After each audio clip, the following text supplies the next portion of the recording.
díoghuis agus má icinn sibh tá gréad ag tetanamh suas is féal agus tá lá ann.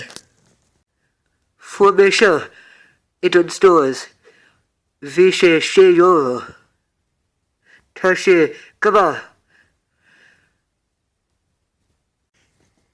Tá na héan ag imeacht in aghaidh alban sycamortas Sé Náisiún. Tá siad ag nuach agus tá siad ag buach an comórtas freisin.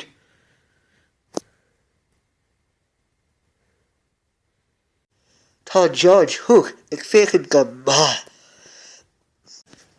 Tá RTE Sport ag caint le Pálacann inis. Tá na héan ag buach an comórtas. Tá cluiche amháin fágta sasanna in aghaidh an rang.